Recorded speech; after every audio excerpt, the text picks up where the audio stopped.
It just says long lasting.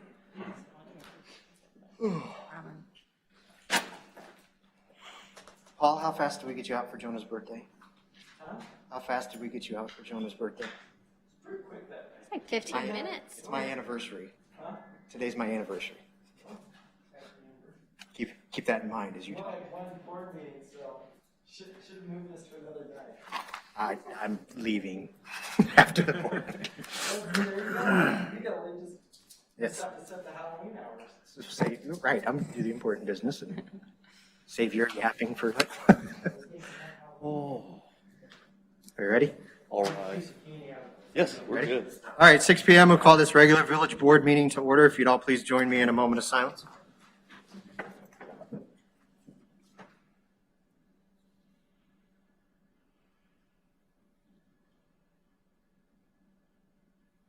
The Pledge of Allegiance.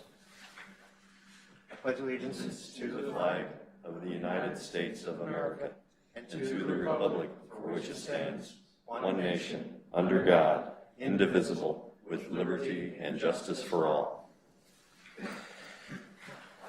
you, Madam Clerk, would you take the roll, please? Trustee Mann. Here. Trustee Charo.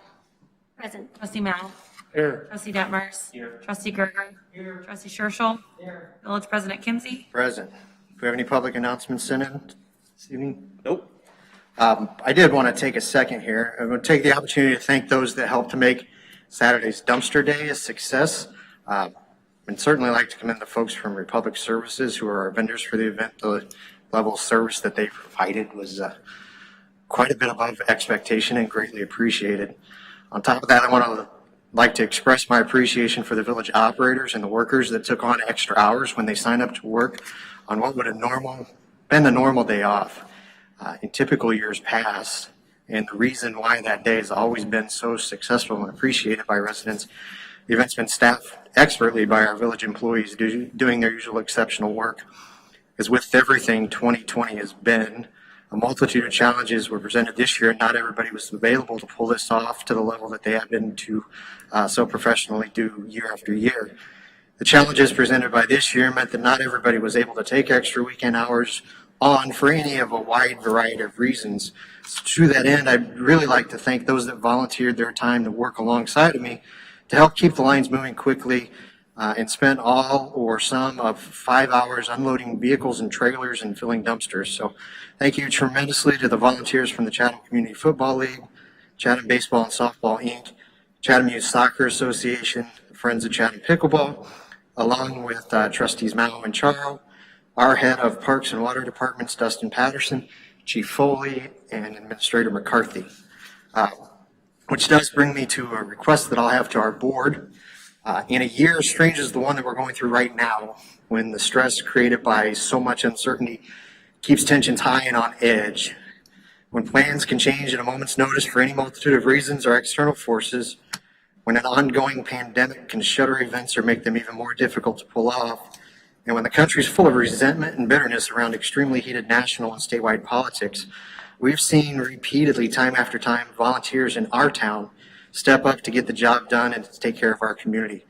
Whether that's from cleanup days to food pantries, to donations for clothes, to meal distribution at the schools, and to neighborhood support for those that are schooling at home, to extra child care support to neighbors faced with competing work schedules, to just plain mental support and encouragement for friends and neighbors. The list is seemingly endless this year of example after example of ways the Chatham community will step up and volunteer with a we can get through this together kind of attitude.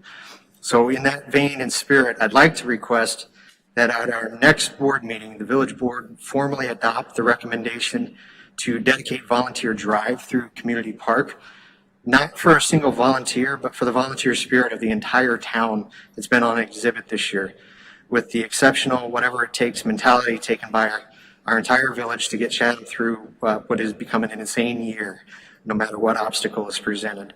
And for the rest of this year into what is hopefully a gathering next July for a Sweet Corn Festival, that road become the honorary Chatham Community Volunteer Drive. So if you're okay with that, we will move that to next week, or you guys can discuss under the administrator report in the committee meeting. So President Kinsey, was Habitat for Humanity also there on Saturday? Thank you. I'd like to thank them because they were so willing to come out when I called and they came out. So I want to say additional thank you. Yes, much appreciated, which was a unique thing. They stood at the entrance to the park and kind of pre-screened everybody's trailer. And the funniest is when one guy got to us and he had this great big truck and he opened the back of it and had 2 stones in it. And he said the Habitat guys took everything else that I had. So thank you, Trustee Scherschel, for pointing that out. Anything additional?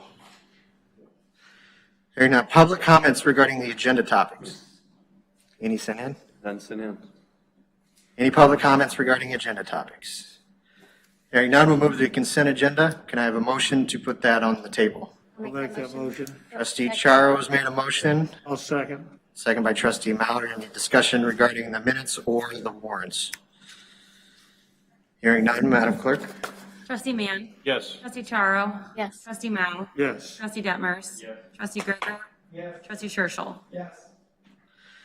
No old business tonight. Under new business, item 1 is a resolution for recommendation of trick-or-treating hours in the Village of Chatham. Can I have a motion to bring this to the table, please? Make that motion. I'll second. Trustee Mao, seconded by Trustee Mann. Whereas the observance of Halloween traditions will bring many of the children of Chatham out trick-or-treating, and the Village of Chatham wants this Halloween to be as safe and as enjoyable as possible for those taking part.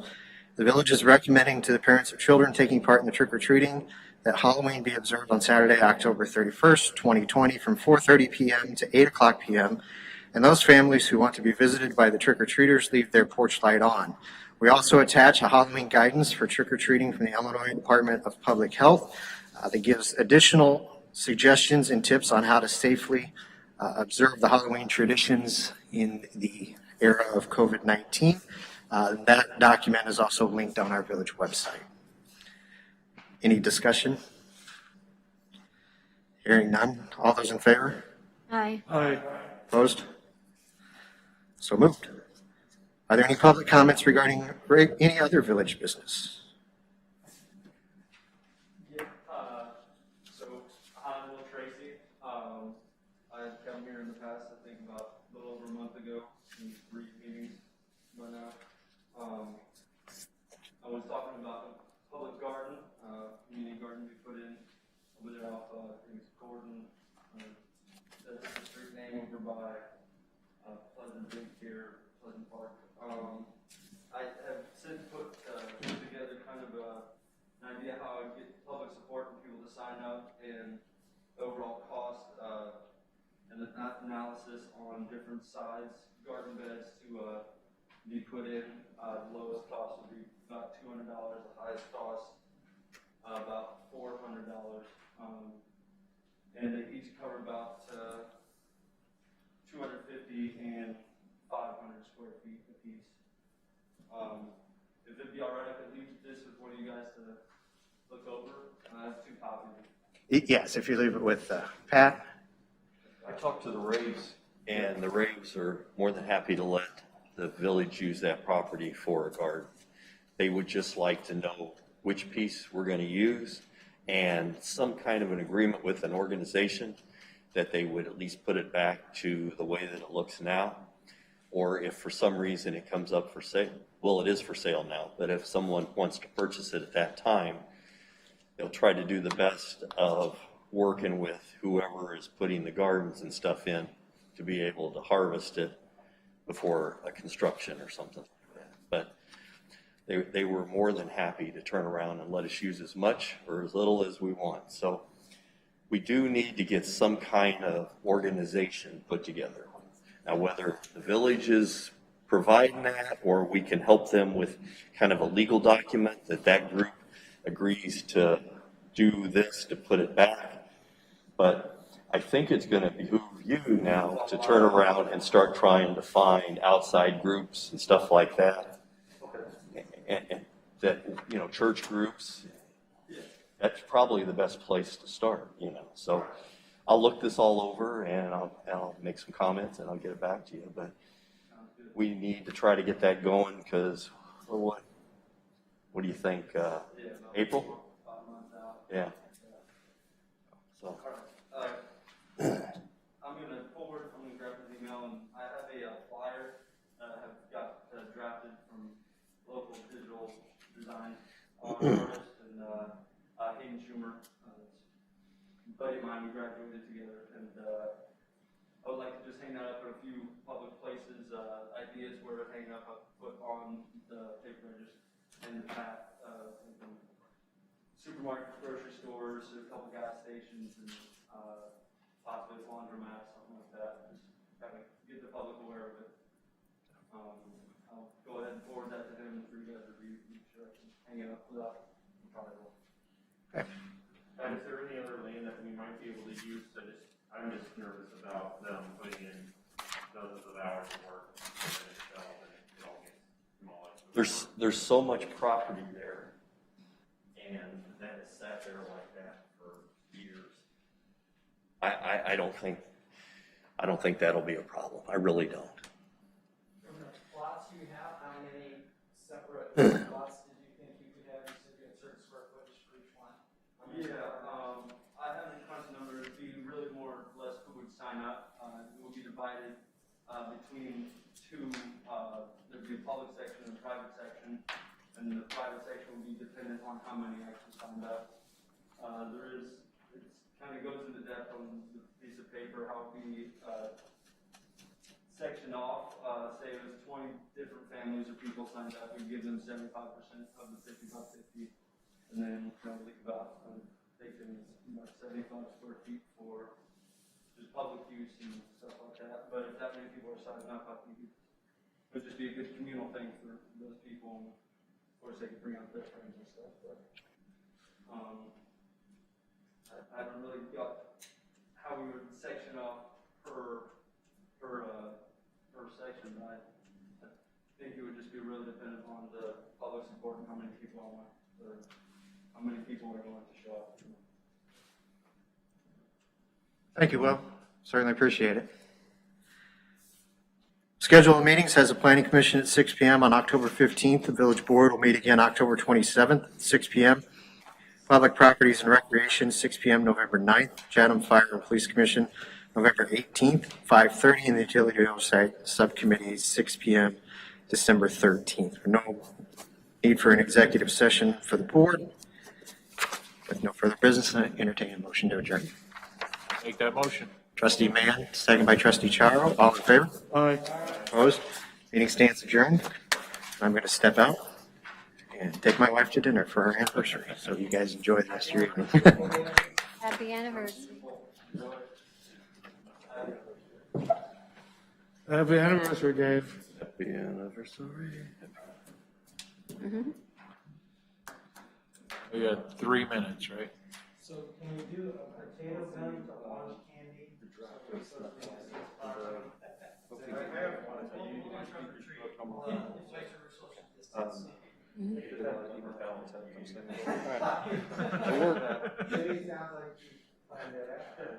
No, I bet Judy has the PVC pipe system from the house to the sidewalk. I bet it's quite elaborate.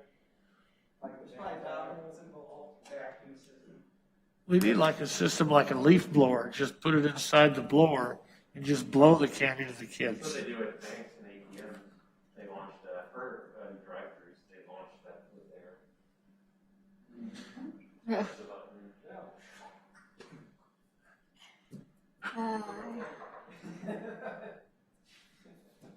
So next week. Yeah. You can start if you want. He's so full. He is. No, nothing not.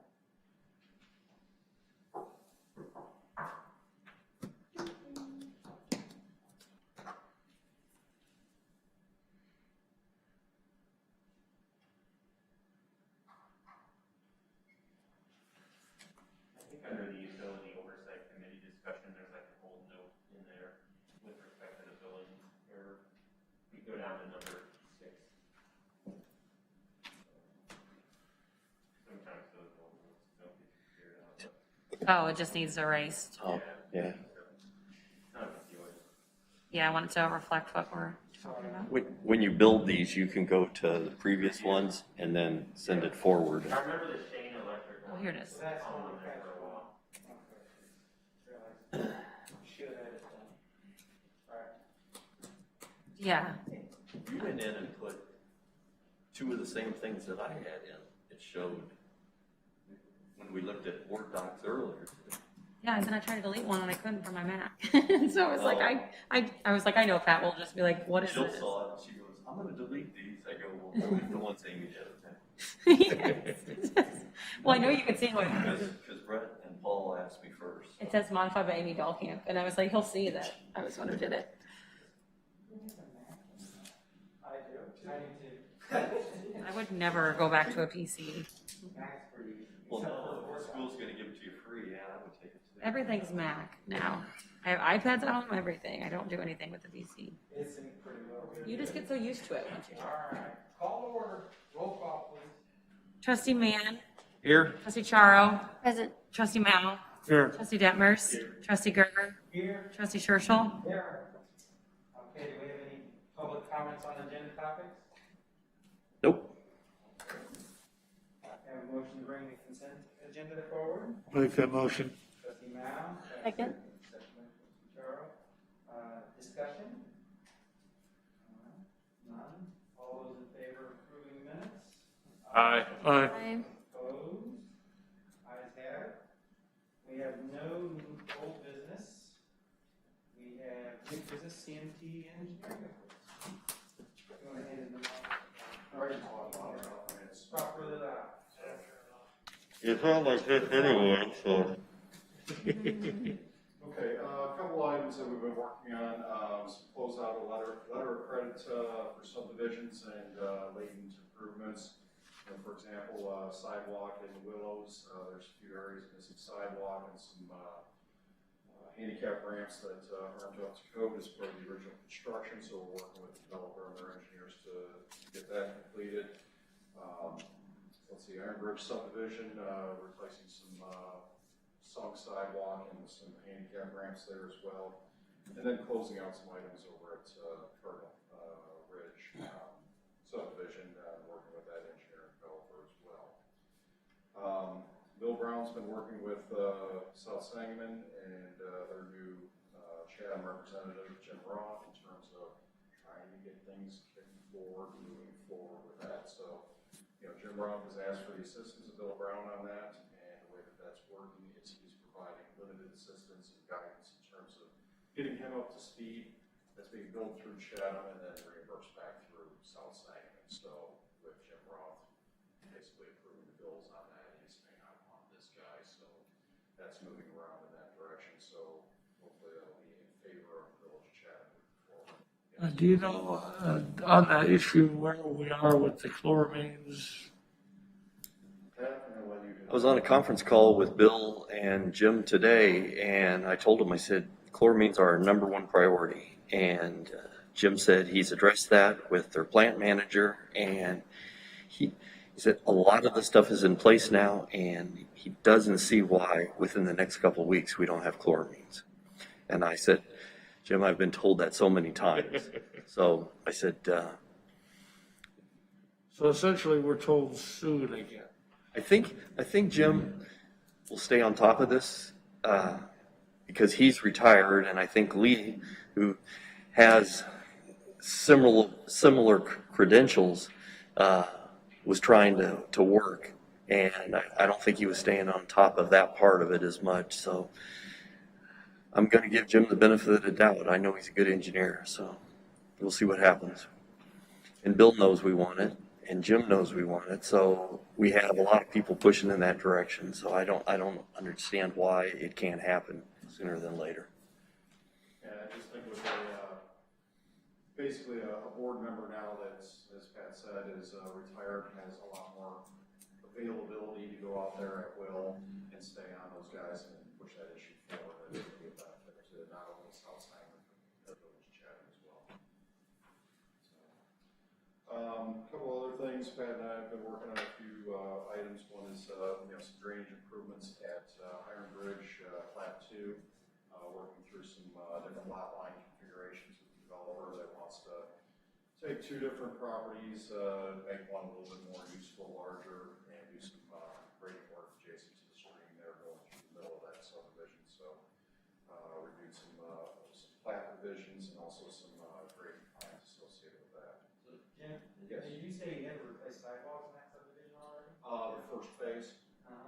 So, there were some sidewalks in there that had sunk. Not sure what that was, I'm gonna say that was before CNC. Oh, yeah, yeah. To qualify that, but, the sidewalks are there's two ways that they work with sidewalks. It's either the developer puts them in all at first, and then people have to travel over them to get to their lots, or they rely on each individual property owner to put them in, and there's a lot less oversight associated with that. So, with the first one, I believe the developer did put those all in, but with construction traffic and everything else, you see a lot of them were maybe on corners where trucks went wide and then loaded trucks over the top of sidewalk ramps and so forth. There's some good settlements and some joints in there, but before we release the letter of credit, we go out there, inspect it, and go, this needs to be fixed. It's a hazard and it's against the law. So, we're still holding the developer to those repairs and improvements. So, but yeah, as we're kind of marching through some of these letter of credit issues, going through and picking up some of these latent construction defects or settlements, and kind of putting people's feet to the fire on and saying, here, deal with this, otherwise we're going to pull your letter of credit. With like roads and I ask this because I know nothing about sidewalks except that I walk on them. Do they, like roads, have a base? Like that C6 rock and the dirt? It's not the same.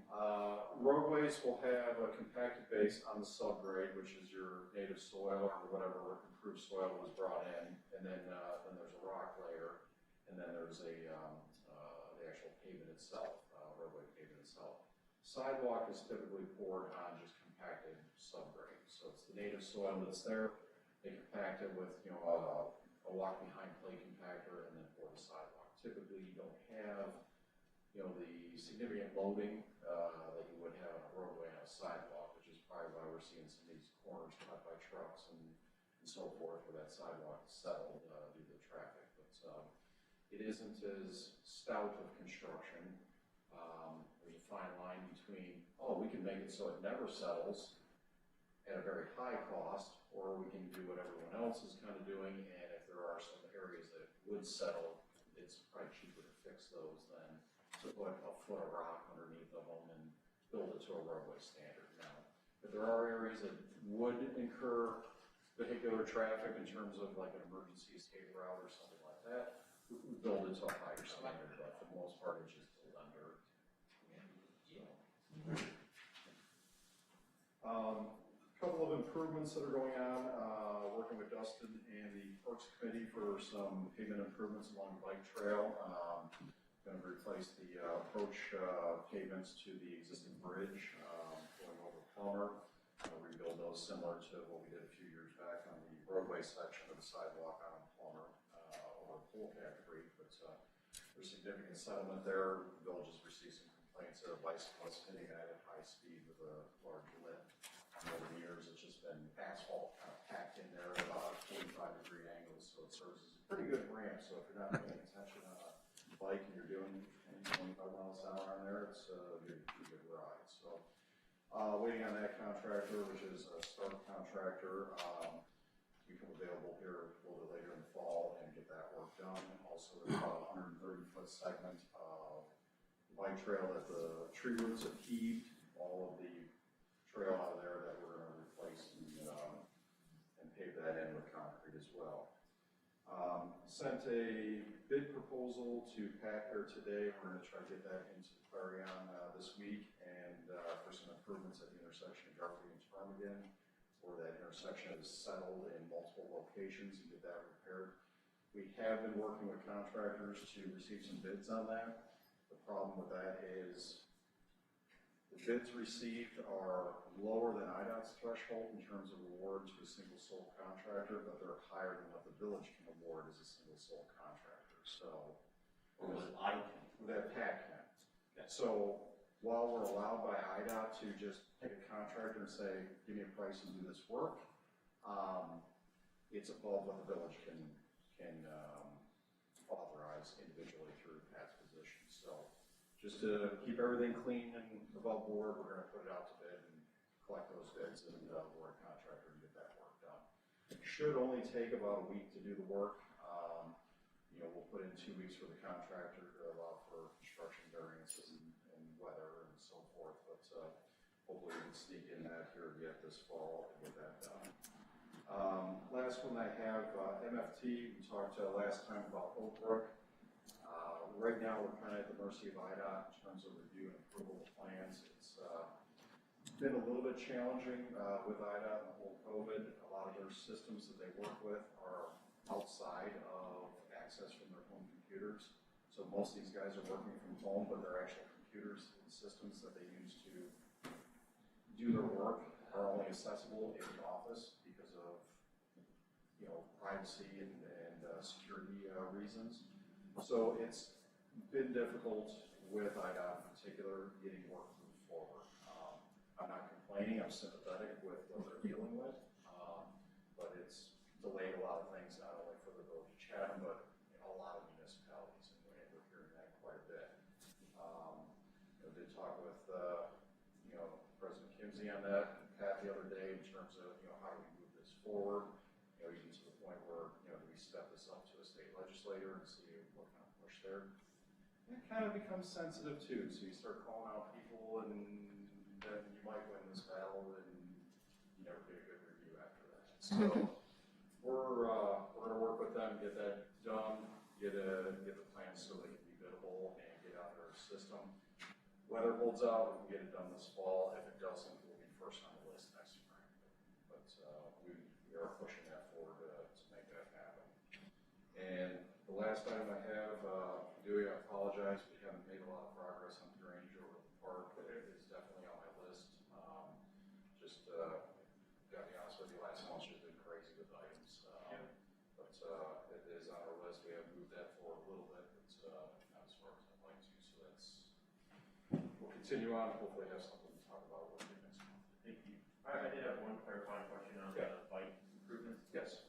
So we had looked at that bid with respect to the bridge replacement or the bridge entrance and exit. Yes. How much did you say 20 square feet or 20 feet section of tree roots? Is that how? No.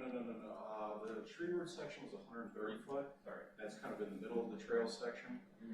And then at the bridge itself, because the bridge is on a pile foundation or some sort of a fixed foundation, and then what they do is they over excavate that to build the bridge.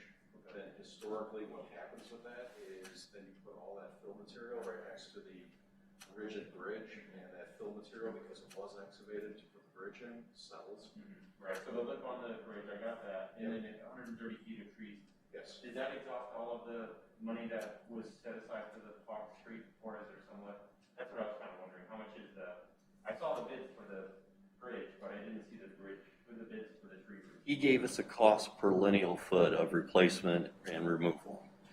Now, we're still in the process of negotiating that because our crews might be able to come out and do the removal and cutting out the stuff, and then all he has to do is put the rock and the asphalt back, or the rock and the concrete, however we approach it. So on that, we're still working on it, but we really want him to get the bridge part fixed first, and then we'll turn around and tackle the other part later. And yeah, we're just about the money, what would be left over. And then just a question for Jim, how would this normally work as far as closing that bike path? Because there's a lot of folks that ride it, and would we try to take them down, cross Plummer?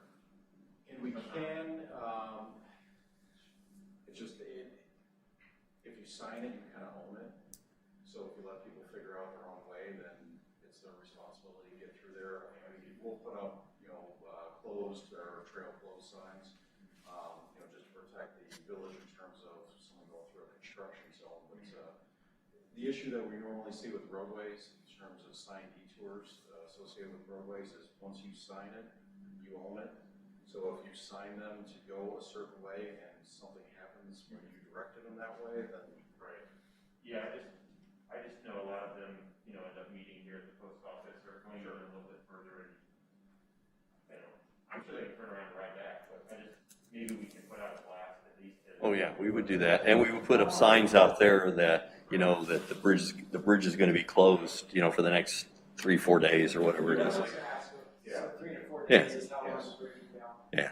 and that's one of the things that, when Dustin made sure that we got the bid bids to break out the work, so if there is something that the village can do concurrent with the contractor doing his work to help expedite that, or, you know, if it's more efficient for the contractor. But yes, that was one of Dustin's main concerns. It's like, I only want to close this for like a week max, to make these improvements, because the village will get a lot of calls. That was the other part of doing it later in the year as well, in terms of. The delay helped us because our crews now that usually mow will be able to get over there and assist in the work on that. Also, like, you fewer people using it when it's cooler than when it's 85 degrees. And you'll be able to do it during the week and avoid the weekend too, so. Yes. So hopefully we can, you know, do it start on Monday and open it back up on Friday or early Saturday. They'll just be happy that it's fixed. It's a rough ride. It is. Oh, yeah. Yeah, I mean, I think just talk with Vern's team and just make sure that, because there could be a lot of folks, whether they go to park, which is probably where hopefully they go, because we have the bike path now on park. So if they cut down and over around versus going to Route 4 or something crazy. Cool. Just want to have a plan for that. Well, the thing that some of them will do, if they're riders from Springfield, they'll just turn around there and go back to Springfield because, you know, you're only going down, what, another 2 blocks or 3 blocks at the most. So it's not that big a deal that we need to ride it all the way to, you know. I just assume they're here to shop local, so they're probably going to stay in the local. Wouldn't want to prevent that. Thank you. Thank you. Okay, right-of-way discussion. More back. Sorry. I had somebody reach out to me and ask about rock from the sidewalk to the road, because the village is responsible for maintaining that part. And they've done that in the past, and so I asked Greg to say, what does our ordinance say? What are we responsible for? Right, so our ordinance lays out the right of way, which covers the area that we're talking about, which would be between the sidewalk and the roadway. But as far as maintaining the right of way, our ordinance doesn't specify exactly what we need to do. I know we discussed at the last meeting being responsible for trees and dead trees and removing those. And so my research was focused on how do we get to that point. So I looked into case law, and I want to get you the right verbiage here. Is that if a landowner assumes control over city-owned property, then they can be held responsible for the condition of that property. And I think that having a driveway across our right-of-way is clearly assuming control. Now, there's different tests depending on where you are in the state on what assuming control means. Here in the 4th district, assuming control can be something as little as shoveling or mowing the grass. So that's going to get into the situation where you have a homeowner who might be responsible for tall grass in that right of way. That's why we're not mowing all of these strips, but we're still responsible for the trees because they've never taken control of the actual trees in the right of way. What if they planted the tree in the right of way? Well, then the village would have an argument that they are responsible for that tree and that they do have to maintain it if we can show that it was planted there, not on the village's behalf.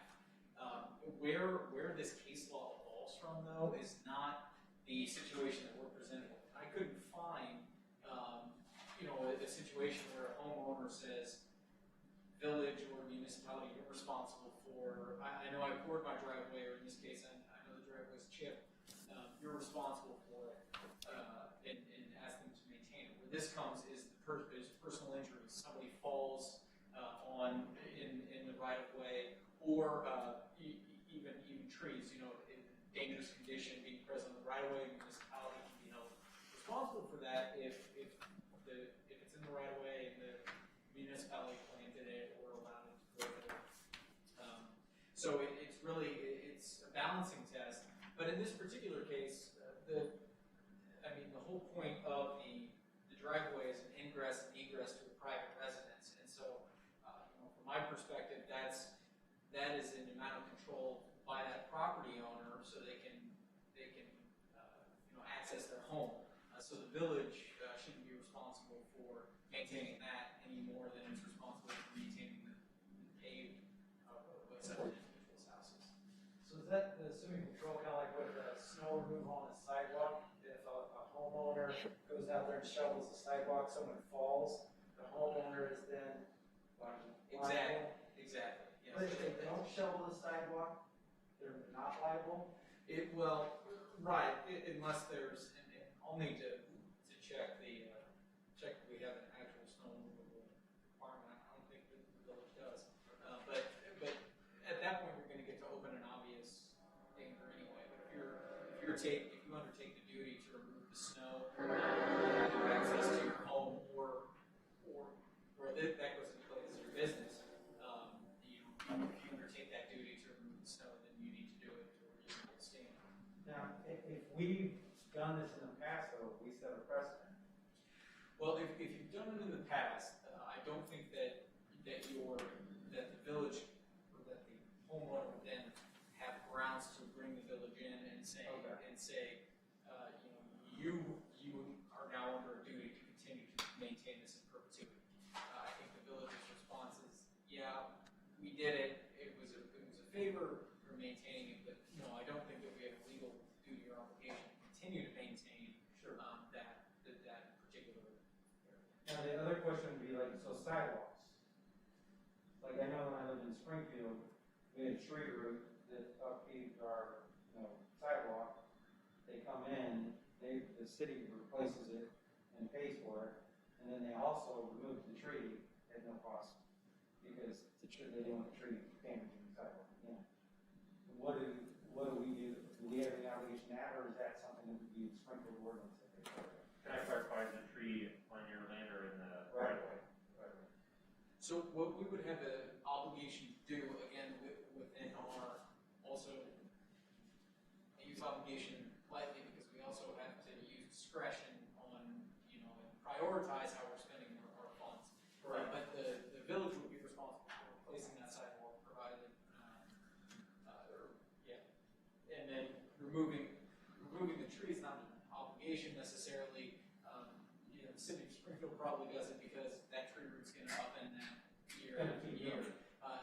If it's presenting a dangerous situation, the tree's dead, it's overhanging a home, something like that, then we might be facing liability. But as far as a requirement, the city should use it, or the village should use the best efforts to maintain that sidewalk. But also we need to prioritize that in the scheme of all public works. So the village is responsible for sidewalks, Yes. but not for the driveway portion from the sidewalk to the road? Right, because that would be, the sidewalks are maintained for the public to go Okay. through. That driveway is for the private homeowner. If you think about it, it's almost like if you have a walkway up to your home from the sidewalk, maybe it crosses the sidewalk to the mailbox, the homeowner is going to be responsible for that private walkway, but not the sidewalk. Okay. So in clarification, so in the past, like we talked about, we have, if somebody needs sidewalk repaired, they go on a list. I mean, as funds come available, or half of workers come available, we fix them. But in the past, we've charged half to them. Well, there's a lot of different ways that they've done it. They've split it, and if you actually look in our ordinances, that says right in there that if a sidewalk needs to be replaced in front of your house, that you will share the cost. And that is in the ordinances? It is. I looked at that one up. And what we try to do is we try to look for the sidewalks in the highest traffic areas and take care of those first. If you live at the end of a dead-end street and your sidewalk dead ends next to a cornfield and yours is cracked up a little bit because the combine swung out, are we going to come and fix that? Maybe someday, but it's not the highest priority to be able to come and do that.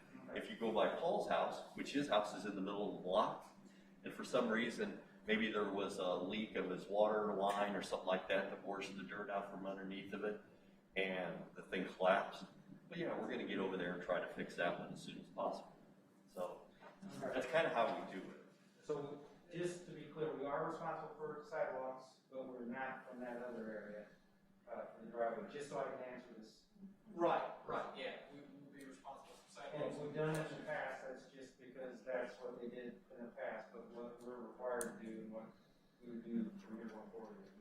There was even times in the past, Brett, where I know that you could pay for it. There was a certain fee that they set for the culvert that went underneath of it and a load of rock, and then our village crews would come out and put it in place.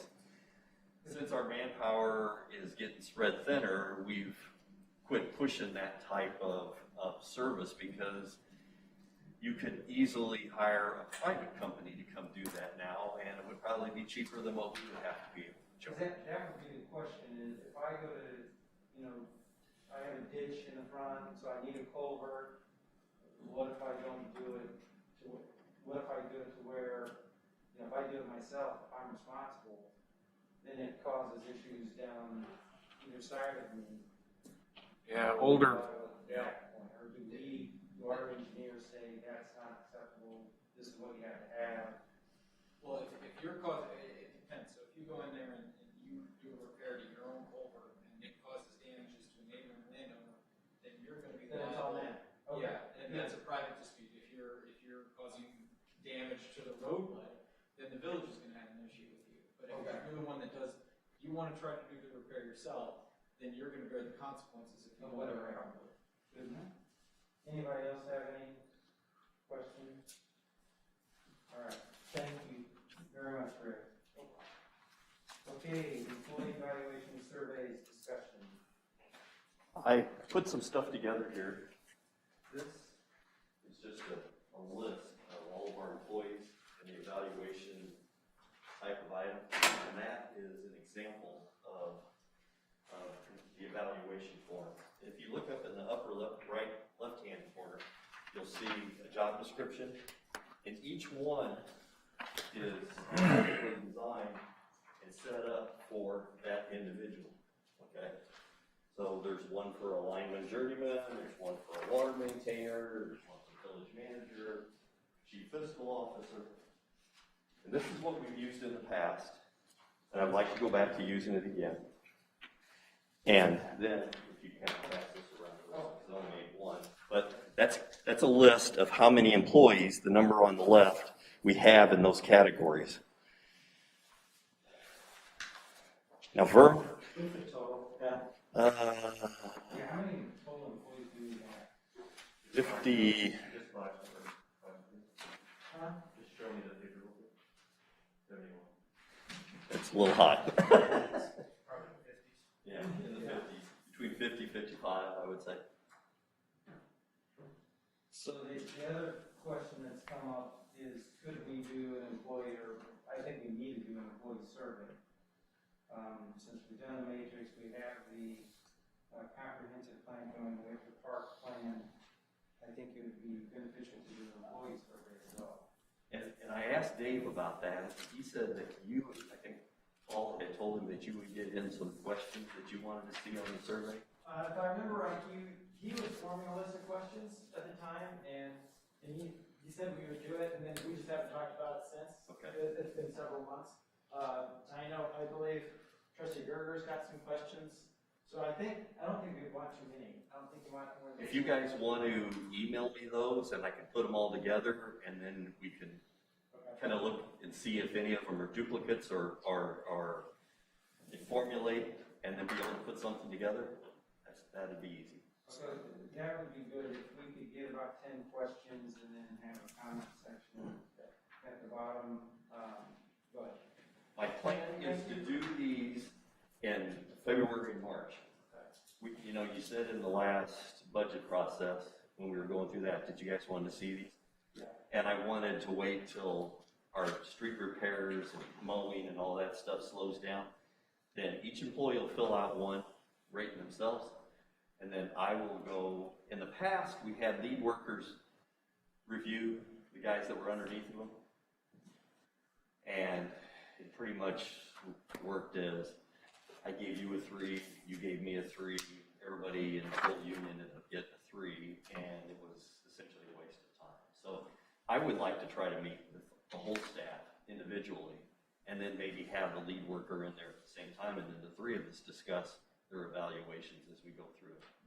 All right, let me just clarify, are you saying like for the 4 water maintainers that you would meet one-on-one with each of them And JB and Dustin in there.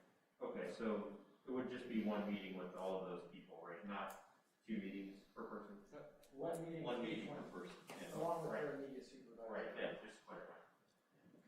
Thank you for bringing these in. And, I know you talked about it, and you're moving forward, and this was in the performance audit with both of them, so I appreciate you bringing this tonight. Like I said, I have those all completed for all of them, but I didn't figure you needed to see a stack of them like that. So if within the next week, if the trustees could just email me questions, I'll compile them, and then I'll get it to Pat. That'll be fun. We can start working on survey and evaluation. This is very good. This is exactly how state of Illinois appraisal is as well. Just a quick question. I mean, I guess what I'm looking for a little bit of clarification from the board then is previous boards have asked this as well. One of the things we've been doing for the last 20 plus years since I've been here. We do evaluations every year, they get recorded, and so on and so forth.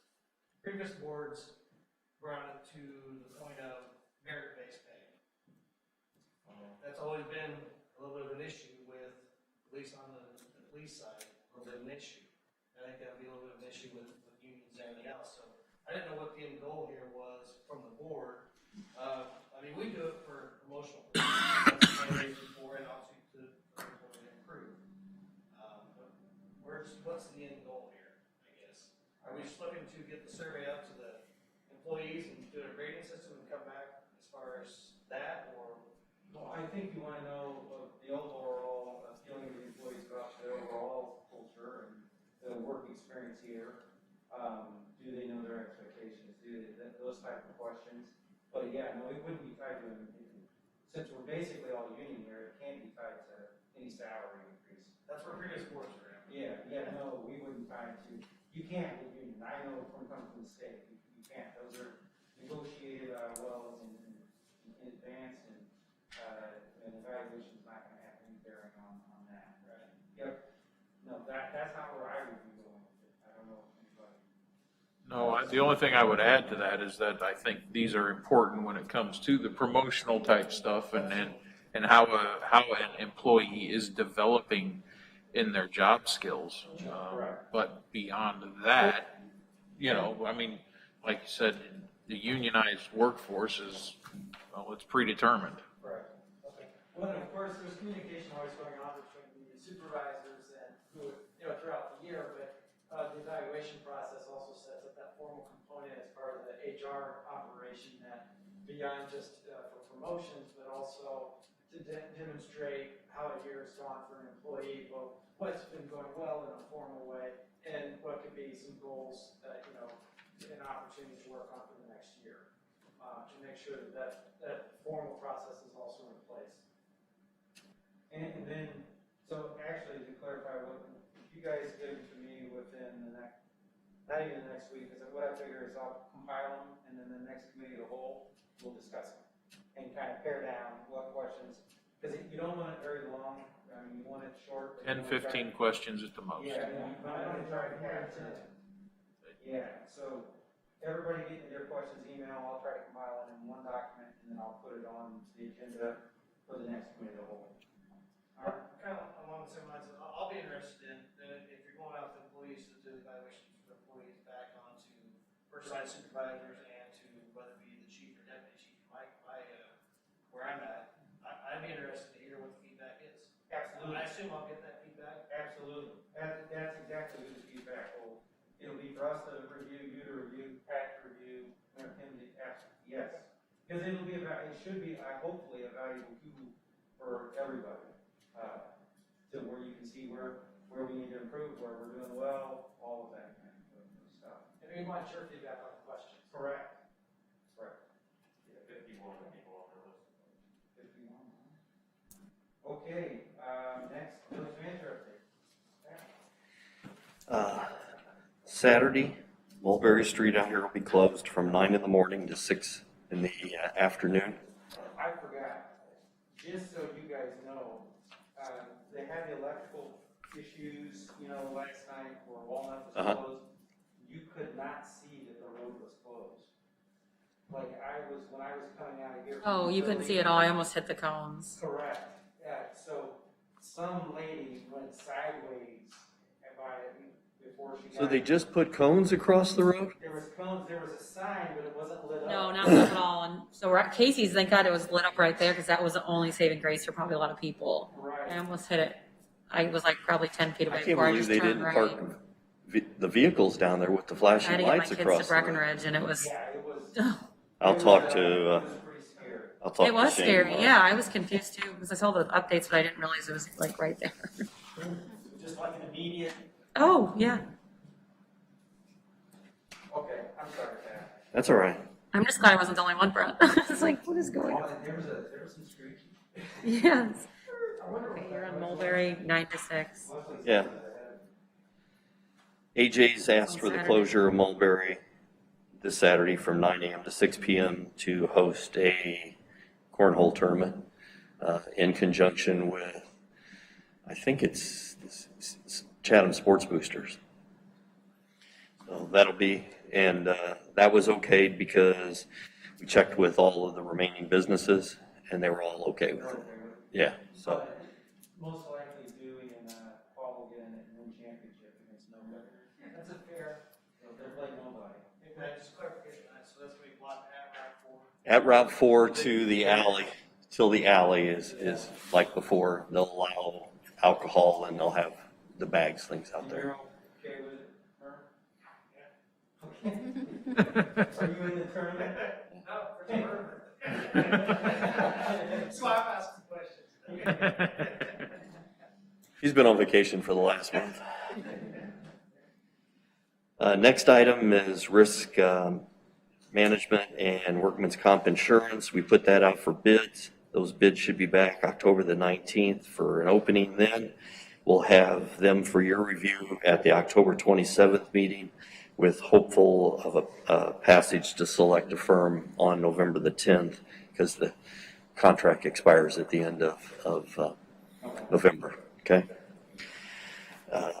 Next item, I was approached by the church that's out on the frontage road.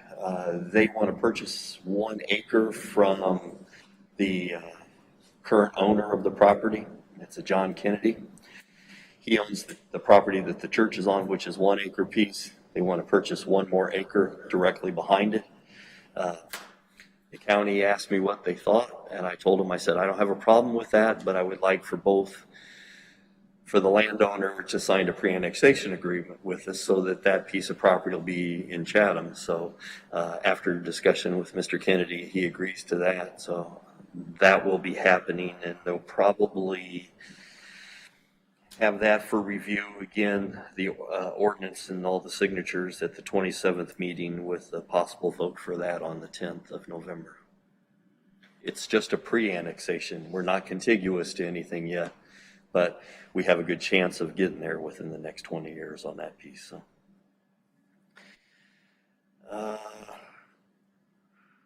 I said, last night the power outage was a combine went down the road, and right there at the west entrance to the JC Park, okay, there's a line that goes across the road. It was 3-phase that runs from the 3-phase that's running this way to run into the park and then run over and power the, all the stuff going farther to the north.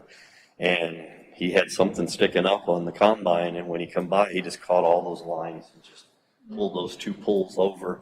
Luckily, the big pole that was kind of managing everything right there at the entrance to the park had 2 stays that run all the way to the ground right next to it. So it didn't budge, but it caused everything to pull towards it.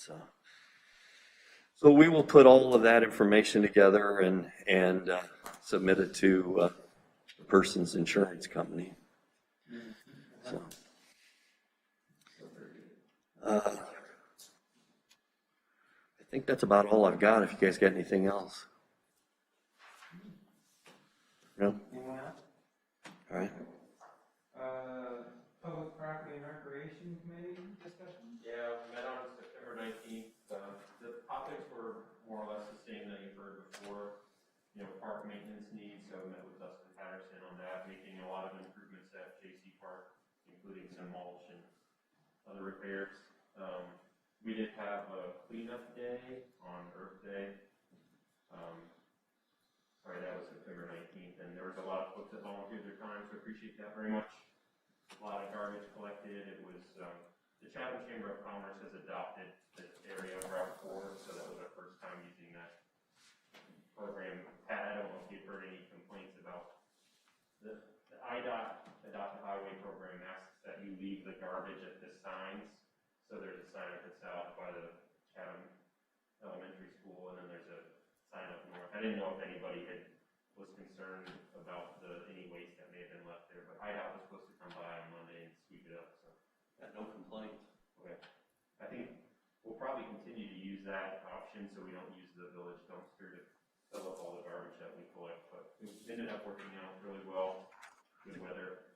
It's a great day that people do that. It's also, in a way, it's an embarrassment to me that we have to have volunteers go out and pick up stuff that people threw out of their car windows and stuff like that along a state route that runs right through the heart of our town.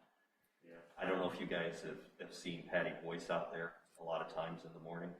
She is the vet's wife that they live in a house that's just on the east side of Route 4 there, just past Independence and the insurance company there. And she will walk from her house into town, all the way to the end of town, come across the street, and come all the way back carrying garbage bags, and picks up stuff every single day. Every single day. And she's done it for years. It's very cool. Yeah, I know that there are probably about 70 to 75 volunteers there, and just with different routes. And I appreciate the trustees that made it. It's a good time, and continue to have it every year. So the other thing, just talk briefly about the dog park, meaning that we don't really have any updates. The funding or potential funding for the park was kind of pulled due to the COVID modifications to the budget, and looking for grants and other opportunities to help fund that, and we need to decide on the location. I got a question why on the south side of Chatham do we have 2 orange cones at the welcome to Chatham sign? It looks like Chatham's broken. Further construction. They've been there a while.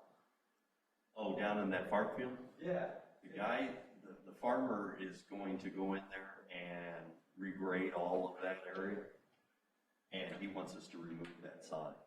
Okay. So I've told Barry that he needs to go down there and pull that, and I think that's the farmer's reminder that we haven't pulled the sign out yet. So will we put a welcome to Chatham sign somewhere else on the south side of Chatham? We will have to, really the first piece of property that's ours is,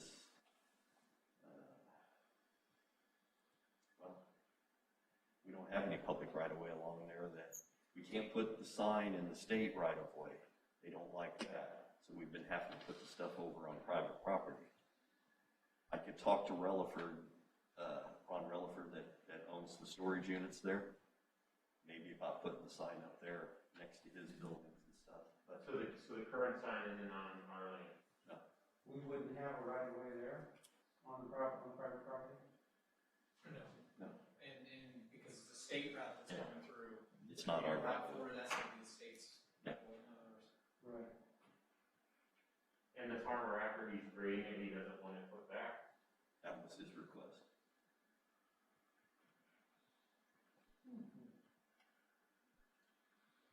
What about that property Marriott has for sale right there? Because I know we've talked with those trust people. Could we reach out to them and ask, say, hey, could we put a, That's a little bit farther north than what Ron Relaford owns, but I could give him a call. I know he has moved to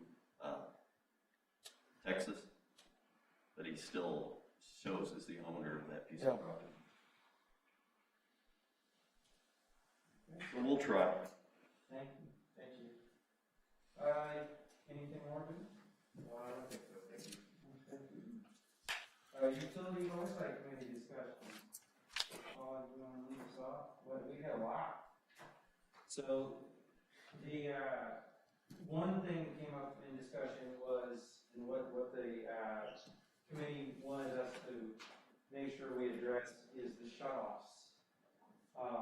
we're having people that say the only notification they're getting is on the utility bill, and they're not getting any other notification. Well, we know we're making calls, but I know Dewey had somebody reach out that didn't get a voicemail or anything else. So I don't think our only notification, I don't think any of us wanted the only notification to be the utility bill.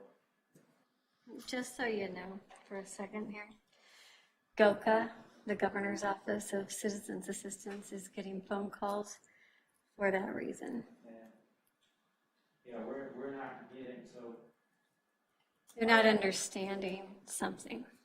Well, the phone call system that we put in place, this was the first month that it was ever used for us, and I think it failed.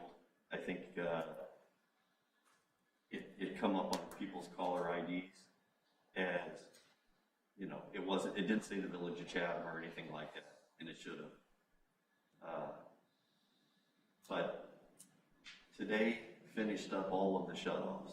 They finally shut off the last person today. We had a total of 210 shutoffs this month, and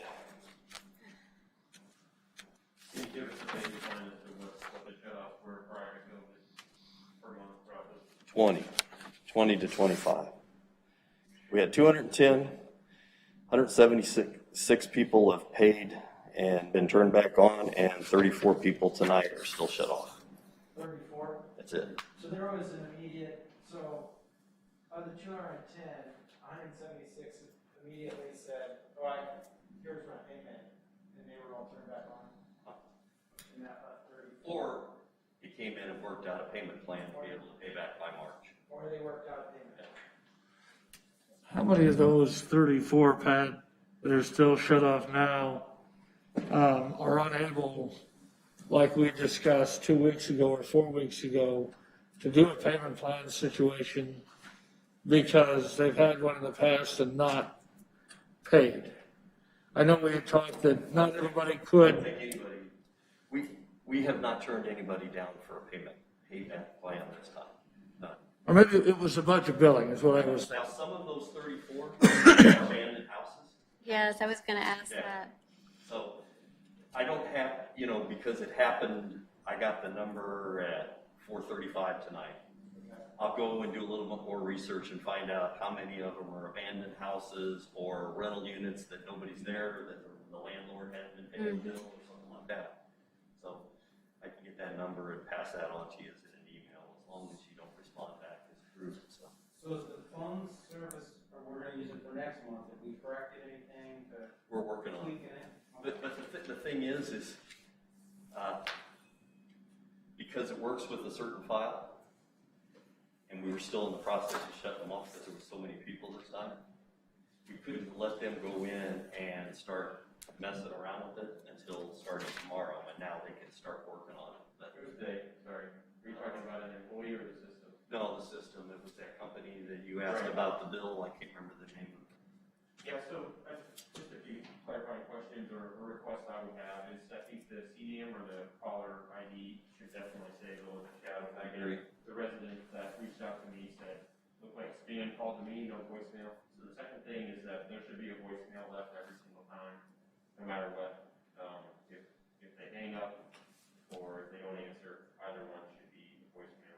Now, remember again, too, that we're at the mercy of people giving us correct cell phone numbers or landline numbers. So if we don't have those, you can dial till it's hard to contend, and it's not going to get a hold of that person. So So I think, again, I think that obviously as new customers come in, we have a need to have their phone number for this exact purpose. I think that as we, like, I imagine there were 400 folks that didn't pay their bills, and then these systems began to call people, and somebody answered, said, oh, I got a bill, and then, so that got reduced down to 210 people eventually. I think in that scenario, that our utility team should reach out to those folks personally, rather than the system, say, hey, you know, get all his cell phone. And in those cases, we should be able to touch every single person. I really do think so.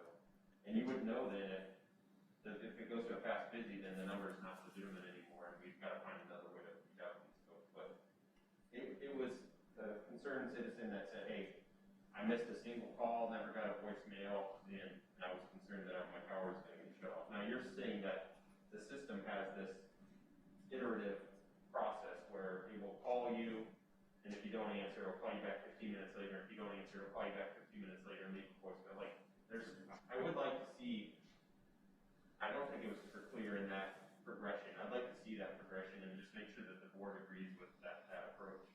Because, again, personally, I think a voicemail should be left every time. Because if I don't see a number, if I don't recognize it, I'm not going to answer. What do we do in the instance a person doesn't have voicemail set up? That's what I mean. I think it should be, I think we should go above and beyond in these times to call that person. So if you don't have a voicemail, the system obviously failed to get a hold of you or failed to leave a message. And the system should log those entries, dates and times. And I think it does that. It does log it. It tried and it didn't connect. Right. I think we just need to do our very best to help these citizens. And we should be able to point and say, Matt, we tried you 3 times on these dates. We left you 3 voicemails at these times. Nobody got a hold of you, so then, Richie called you, and, I think we should do the very best that we possibly can, because 34 people still being shut off. Again, maybe there's more people than that, with multiple people in a single house, and maybe some of those are abandoned. I hope they are. Where do we draw the line, though, after calls by machine, by person? How many times do we call? 10 times? Do we call 12 times? Where do we draw the line? I agree. I mean, is it 3 strikes you're out? I mean, that's, if we're talking effort, 3 strikes you're out. We tried you 3 times, we're not going to try you again. I think we should talk about that for sure. And that's all I'm saying is, I don't know how many times the system calls today. I mean, not only is it village time, but it's village money, effort, and each time reaching out. And if you're that whatever minded person that sees a call come in, you don't know the number, you don't answer, it's not the village's fault. So are you fine with just one call, no message? Trustee Mal? Do what? So are you saying you just want one call, doesn't matter for the No, don't put words in my mouth. That's what you're trying to do. No. I'm just asking. No, I believe a message should be left, but how many messages should be left? 2, 3, 10? I mean, there has to be a point where we say we've reached out, we're done. I agree, and I just think that we should see what the protocols are, and we should agree to them. But the resident that reached out to me said, hey, I missed 1 call, no voicemail, that was it. But that resident knew they had a bill to pay, right? Or they didn't? Well, obviously they have a bill. Yeah. My point is just that he didn't recognize the number, he was at work, he Googled the phone number and found that it was related to the village of Chatham, and then ended up calling it thinking maybe he had a leak, or maybe there was something that he needed to know, and that's when they were like, hey, by the way, you owe a bill. So let me interject. So I've spent a lot of time in this whole world in my 9 to 5, right? So Pat, I've got some tricks for you that I'll relay to you on how to make sure that our number is showing up on the cell phones like it's supposed to. It's a pretty easy system to use. And number 2, it's 3 attempts. That's standard across all contact center methodology. 3 attempts. And that's with And no voice. then the report gets generated out of the system, and then we know that, hey, we made the attempt to contact this person 3 times. We would have documented proof of it by the IVR that produces that report. And, therefore, if they want to complain, say, no, we did our diligence. Now, if we want to go one step above and do have somebody once a week go through that report and validate that those numbers are valid, if it's a valid phone number and you call it and nobody answers, or it rings off to a busy signal or whatever, then we can note it and say invalid in the account, if we have the manpower available. And I that's think what, that's a good thing for us to do if we can pull that off once a week. We were going to do that anyway, weren't we? I thought we were going to. yeah, we started that already. Every time the girls talk to a customer, they verify their phone number every single time. And, think about this, okay? We have 4 people in that office. They had 400 people that started out that were on the shut-off list. They all got the phone call, and then 200 and some of them came in and paid. So now they're getting swamped with people paying and getting off of the list. And then between October the 3rd, I think we started, and today the 13th, in 10 days, without shutting anyone off on a Friday or on a holiday, we were able to get that 210 down to 176. I think that's a credible effort by the girls in the office and the guys out in the field, because it's a mad dash out there for them. They have to run out, shut somebody off, then they come back, and then they get a phone call, hey, they just paid, then we run right back out and turn it back on. I would be interested to find out about this 34 number. I want to, if there are people tonight without electricity. Oh, I'm sure there are. Or, And, they were, there was 44, I think, today that got shut off. Now, that number of 34 being shut off, yesterday it was 31. So of the 44 we shut off today, 3 are still shut off tonight. Oh, okay. So 31 from yesterday and from the days before and the days before. So some people may have been off for a week, but they know that, or it's an abandoned house. Well, and another question too, of that original 210, you mentioned earlier about landlords that may not be paying that. So then this 30 number that we're down to, how many of those are also Could be an empty rentable apartment. properties? Yeah. So, So till I do some research, yeah, but we don't have those numbers until tonight. And I really don't expect it to get like this again. no, we're under, this is. Yeah. Everybody. This has gone on since March. Yeah. Now, everyone's caught up except for 34 people. Next month, it's going to be a little bit easier. And the system that we use, on today's warrants, as you guys saw, there's a $4,500 charge. Do you know, you're saying this is the first time we use this system? Uh-huh. And do you know how many of the 10,000, just how much money did we spend notifying customers?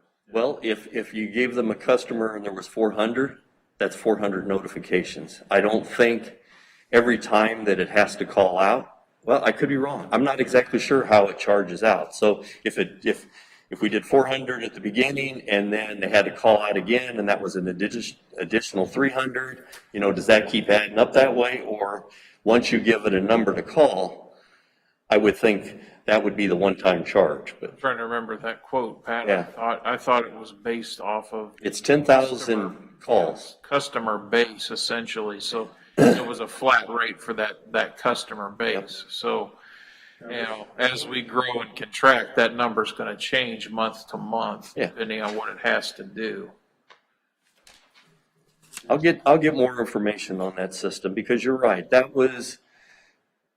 We got into it. We had to send them out, and the girls in the office and myself were unhappy with the way that it went out the first month.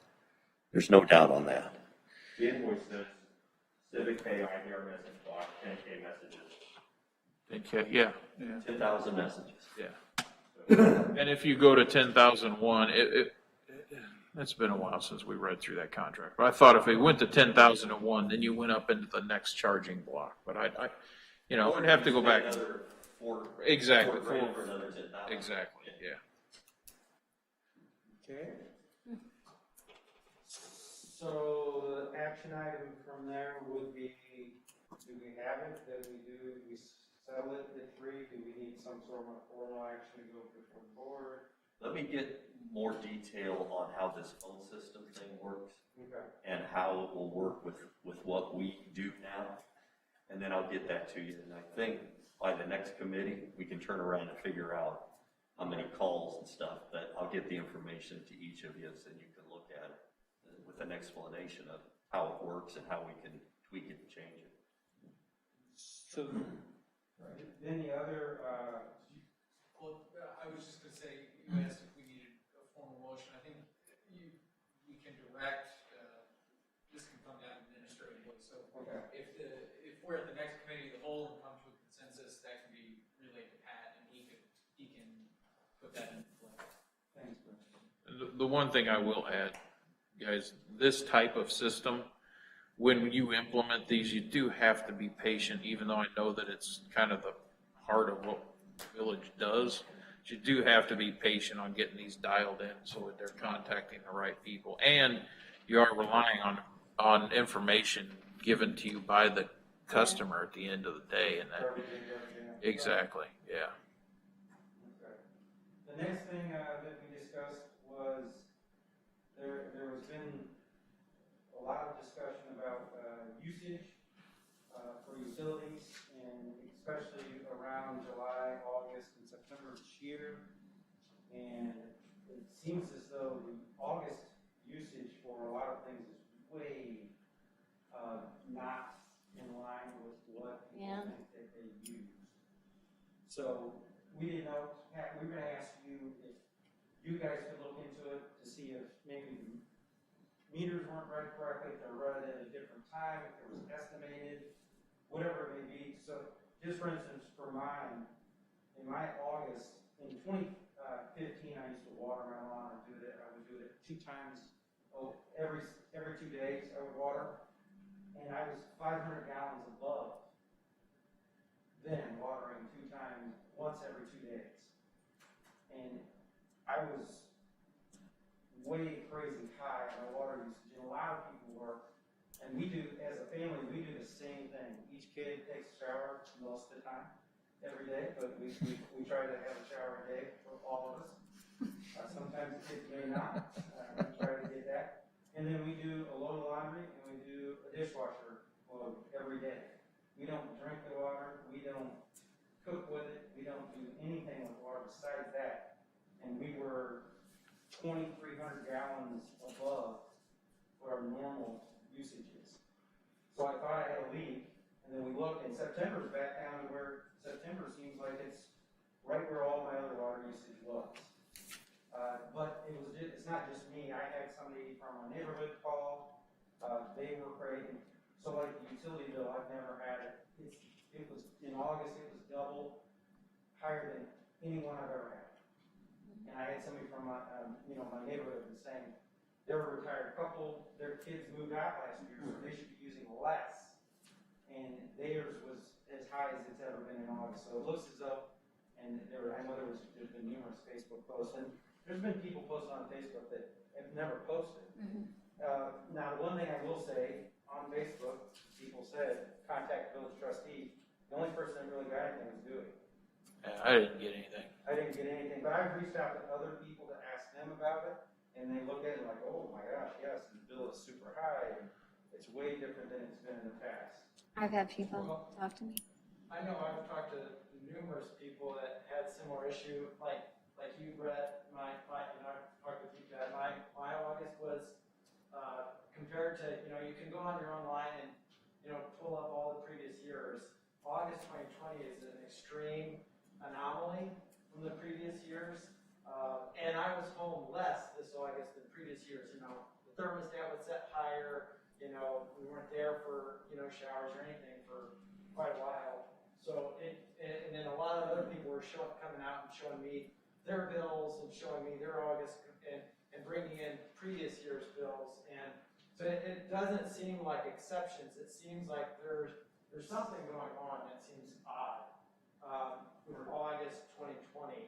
I don't know what it could be, but it'd be good to see if we could investigate if something happened in the software or however those figures are calculated. Something seems off. In the literature, in the stuff I gave you yesterday, you saw what the bills were from our suppliers, correct? Correct. They were the highest ever. Correct. So So if that's not our meters reading that, that's their meters. So if IMEA has got something set up to meter how much electricity is coming into Chatham, and it's the highest usage ever, right. why do you not think that it's not the customers that are using it then? Well, because I know as a customer, there's no way to use that amount. It's the same thing with the water. they read the meter where the water comes in. If you look at that number and then you compare that to that's one of the highest ones we've had. Correct, we have, so if you look at those numbers, there were 6 million more gallons used for 100 more customers. I know. In the village. So if our provider is coming up with those numbers, it only is logical that we're using that. Or the provider something has gone wrong. But then it would show something opposite. If the provider showed such a huge number here and it wasn't, there would be a massive gap in between there of we lost this many millions of dollars in electric usage and water usage because we don't go out and look at the bill first and then come back and say, well, I've got to get, 200 out of breath this time because the bill was this high. No, that isn't how it works. The meter reads what it reads. Mm-hmm. And that's the thing that I don't understand. So utility billing, though, there's companies that make a living on auditing. Sure there is. Yeah. And so utilities make mistakes all the time. We've even indicated that we manually enter numbers into our spreadsheets to adjust that. Correct. So there can be mistakes.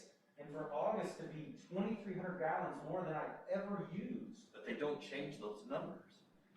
Correct. And something has to have happened. There's no way my household used 5,500 gallons in the month of August because nothing changed. There's no way for me to prove that it didn't, just other than the meter read a number, we compared it to what you had the month before, and said that's what you're using. We do guesstimating all the time, don't we? Not all the time. When we can't get to a meter to read, then we estimate it, yeah. Well, even, so like, the bills say your meter was read on the somebody said theirs was read on the 21st and they were charged for the whole month. They had to guesstimate that last 9 days, right? Well, if they read it on the 21st and then read it for the rest of that month, yeah, they paid a high month because they had 30 plus 9? Right.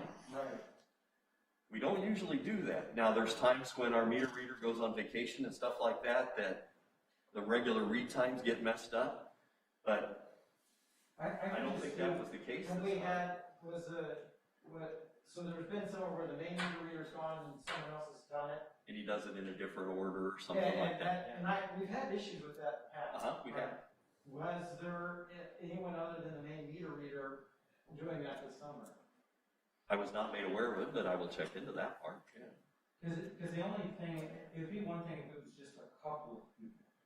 Yeah. But it's a lot of people. And I know some people that are just the opposite. Which would make you think Their bills are lower than they were. people are using more. I've talked to nobody that they're. Oh, I have. I'll talk to them and understand because I can give you names. Well, I have, and none of your people have contacted me either, so, Because I mean, contacted me. well, They need to contact Neighbor come over and because I'm also a trustee. I have, yes, including myself. Who are your names? Tom Walters, there's one. Okay, well, have him call me then. Why would he call you? Well, I'm a trustee also. Have him call me. You're not his trustee. Well- You never voted. Well, that's fine. That's, So, who else? I could care less if he voted for me or not. Talk to anybody. I talk to lots of people. Okay, so you're saying that basically people are home and that's why the bills are up, because I have seen the same thing and people are saying my bills are really high. one of the things that I haven't It's shared because they're home. is pull and break out our usage for commercial and residential. Sure. Because if you look at some of the electric usage, it's identical to last year and the year before that. My electrical is right on packet. But I bet when we run the numbers on what was commercial and what was residential, I bet the commercial is way higher, or the residential is way higher right now than the commercial. And I would not disagree with that because, my kids are home all day, they're doing virtual learning. You're gonna be on the computer all day, so the electrical should be up. But in our household, our activity this August was no different except for we were gone more. So actually we had less activity in the house. So on both electric and water, just for not being there. But one of the number one issue in town, in my view, and who I talk to in town, is the cost of utilities. So I think it's incumbent upon this board, in my view, and our committee last night, to really dive in and take it seriously, because it is a serious concern across a lot of people in this village. So you can poo-poo it, trustee Mao, but I think utility. What was that word? And cost, What was that word? poo-poo, yeah.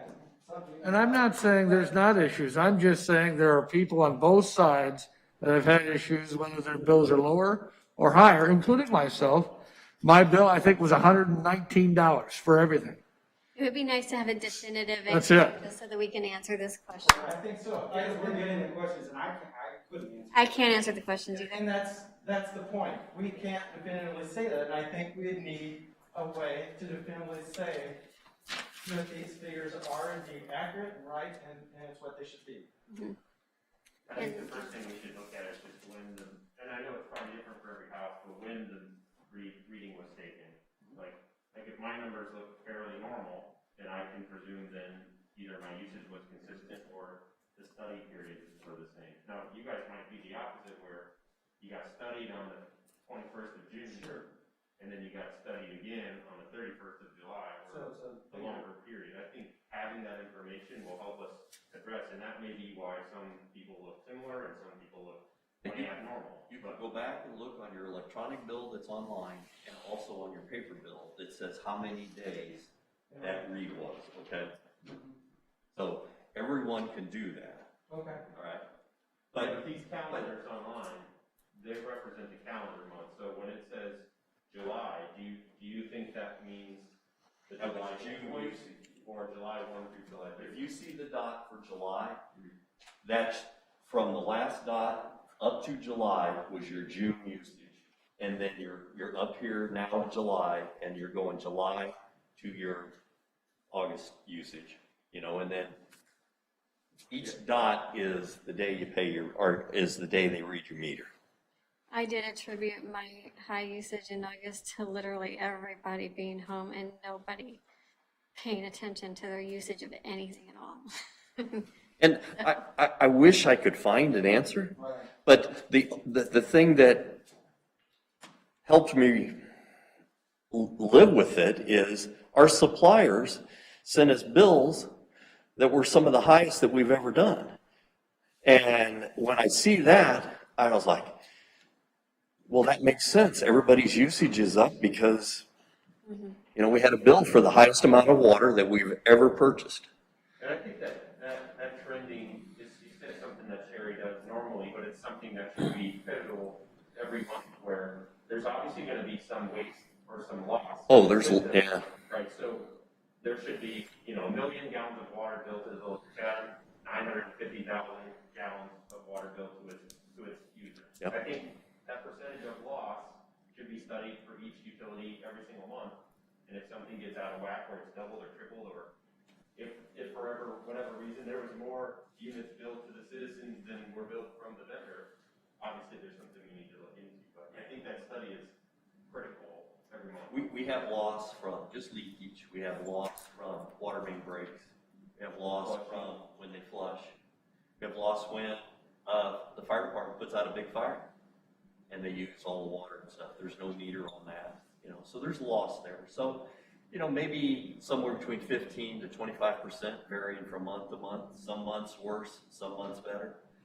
Electric, the loss there is lights in the parks, all the street lights, items like that are not metered. But the electrical, I would say, in my bill, it's a little higher than I expected it to be. Yeah. I mean, It was a hot month. Yeah, you're home all day. But, 2018 comparable was just as hot, if not hotter. And it's comparable to that. My electric's comparable to that for 2018. But when we ran the 40-day water thing for you and gave that to you, Right. it showed that you had no leaks at your house. Right, and I would have liked to see the 40-day water for August, but we can't go. You can't go You back. can't do the hourly unless you're on the new system, right? No, we can only go back 40 days from where we're at now, okay? Okay. So every day it goes this way, that's one less day I can go back the other direction. Even on the new system? Even on the new system. Okay. So there's there's 18 to my electric. Yeah, yours is August. Yeah, August even from this year to 18 is way skewed. Right. I did some research online with auditing firms, and every single one of them guarantees you if you hire them, they will come out and Find you money. find you money. Yeah. But when I started doing a little bit more research, most of the money that they're gonna find you is, okay, you guys bought 200 feet of this size cable. If you would have bid it out nationwide, you would have saved 2 cents for every foot on buying it from your local distributor. You save it there. I don't think they find massive errors in your computer systems and stuff. They will look for billing. Oh, they will.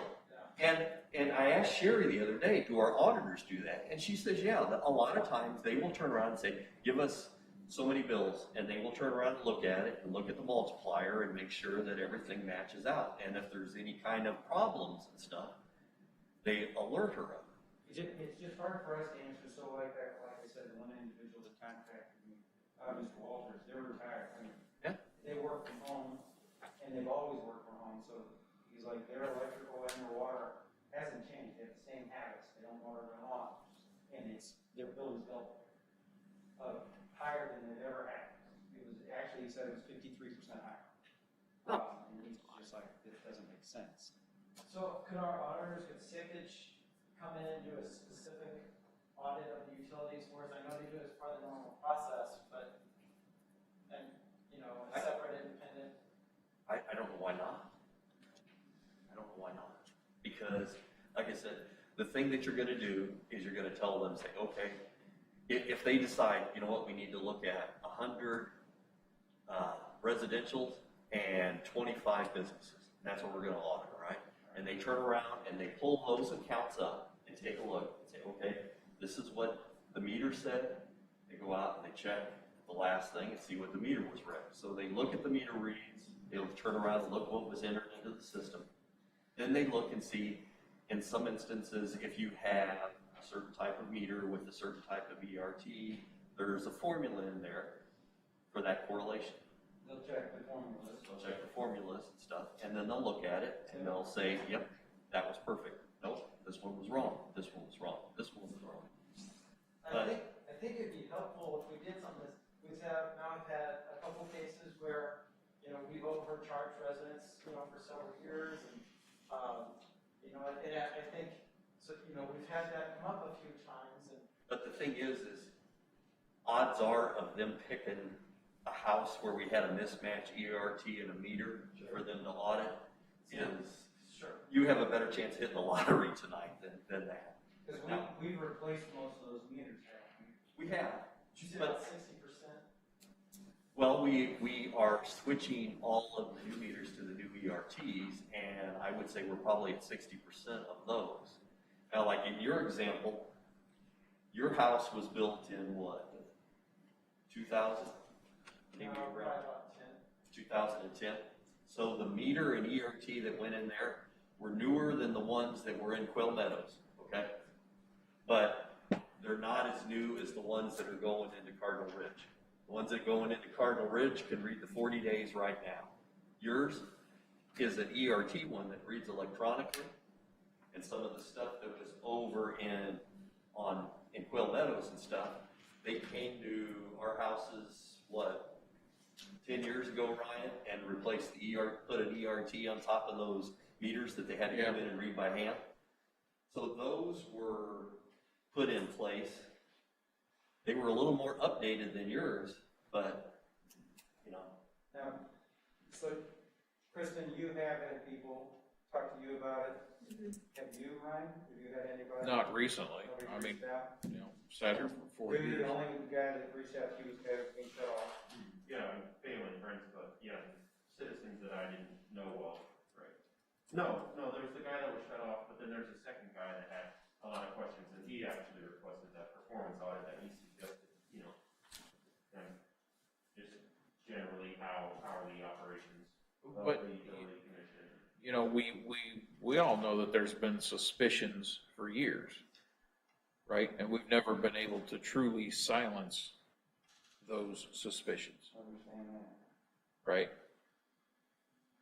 But there's, how do you, How do you quantify it? exactly, right? It's a very tough thing to do because each individual case is, it's an individual case. Each household is an individual plus or, a plus or a problem, right? If we had the auditors come in and they told them, say, hey, here's all our customers. You pick whoever you want, do whatever testing you want to do. And if they come back and said everything was perfect, well, McCarthy went through and changed all those beforehand. Right. How many do they audit? I don't know. I have to ask Sherry. Yeah, it's When gonna I be was this. involved in audits, it was just X% of revenue, so they would take, 2% of revenue and say, show me all the things that make up this $83,000, and then they'll pick 3% of that, and it ends up, and then, at least in my field, they would just keep drilling until you actually saw the money go from the customer to the village or whatever. It went down to the very bottom level, and it went all the way up to where you're paying your vendors. Typically a percentage. Well, the tickets that should be starting. Let me talk to Sherry and I'll try to get the information of what they did when they kind of audited before and how many customers that was and what their findings were. So I'll get that for you and I'll get the information on the dialing system. Thank you. Thank you, Pat. Thank you very much. Any public comments on village business? None. Scheduled meetings, committee of the whole, November 10th, 6:15 here. No need for closed session. Do I have a adjournment? I'll make that motion. Trustee Charles, do I have a second? Second. Trustee Churchill, all those in favor? Aye. Aye.